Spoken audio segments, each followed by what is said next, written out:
उनको मैं बता देना चाहता हूं कि कांग्रेस में रावण कोई नहीं है, सब राम भक्त हैं और कोई नहीं है।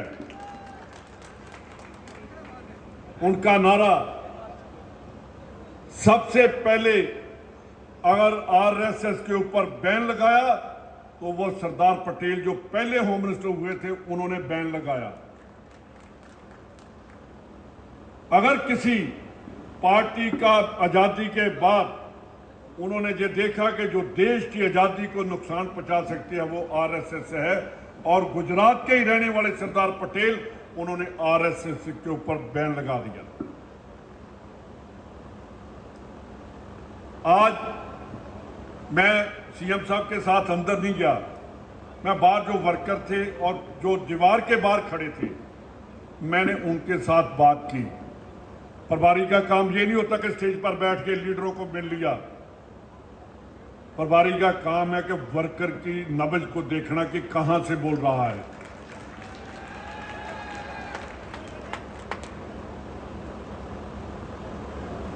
जीत जाना, चीफ मिनिस्टर बन जाना, ये बहुत छोटी बात है। अगर जो लीडर सेवा करता है लोग उसके पीछे जाते हैं, जो सेवा नहीं करता लोग वोट नहीं डालते। 3 बार चीफ मिनिस्टर बने हैं गहलोत साहब, 3 बार इस सेंटर में मिनिस्टर कांग्रेस के ओहदों पर। मैं भी 4थी बार पंजाब का एमएलए बन गया हूं। मेरा परिवार कांग्रेसी, बहुत बार पावर में आए। अब हमारा सभी का ये एक कर्तव्य है कि कांग्रेस को हिंदुस्तान में कैसे लेकर आना है और बीजेपी की जो गंदी नीति है उनको कैसे खत्म करना है, वो हमें एक लोगों में जाकर संदेश देना पड़ेगा। बातें एक बात मैं आपसे कहना चाहता हूं, भाइयों, जो बहुत अच्छा भाषण करते हैं वो दिल के अच्छे नहीं होते। जिसको भाषण कम आता है, जो काम में विश्वास रखता है, उन लोगों के पीछे जाइए।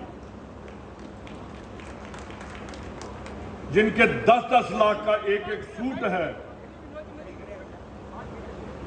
उनको पूछिए कि हिंदुस्तान में तो किसी के पास लंगोटी के लिए पैसे नहीं है, आप कहां से इतना महंगा सूट लेकर पहन रहे हो।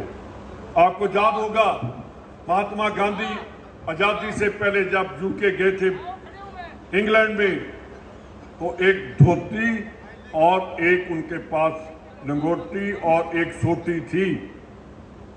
तो उन्होंने कहा, महारानी के जब पैलेस में गए, कहने लगे ऐसी ड्रेस में नहीं जाने देंगे। तो उन्होंने कहा था कि मेरे हिंदुस्तान की ये ड्रेस है, मेरे लोगों की ये ड्रेस है जिनके पास खाने के लिए नहीं है, पहनने के लिए नहीं है, और उनको सोटी का सहारा लेकर चलना पड़ता है। अब भी देश में इतने लोग जो खाने के लिए सरकार की तरफ देखते हैं। ये मोदी साहब कहते हैं 70 साल में कांग्रेस ने क्या दिया। मोदी साहब 70 साल के बाद कांग्रेस ने आपको प्राइम मिनिस्टर तक इन लोगों ने भेजा है। जमहूरियत हम लेकर आए हैं। जितनी डेवलपमेंट है वो कहते हैं किसने, भाई हिंदुस्तान खड़ा ही कांग्रेस ने किया है। कांग्रेस के 2 प्राइम मिनिस्टरों ने देश की खातिर अपनी शहादत दे दी। हम बॉर्डर पर बैठे हैं सभी। मैं मोदी साहब से पूछना चाहता हूं कि हर 10 दिन के बाद पाकिस्तान वाले अटैक कर देते हैं, हमारे नौजवान शहीद कर देते हैं। अभी आपने 10 दिन पहले 5 दिन पहले देखा है 5 शहीद पुंछ में शहीद हुए जवान, उनमें से 4 पंजाब के हैं और एक ऐसा बच्चा है जिसके बाप ने कारगिल में शहादत दी, उसी बेटे ने आज उस पुंछ में शहीदी प्राप्त की। ये हमसे कहते हैं कि कैसी देशभक्ति क्या है। और देखो जिनके बच्चे तिरंगे में लिपट कर आते हैं उनको पता है देशभक्ति क्या है। बीजेपी नहीं समझ सकती।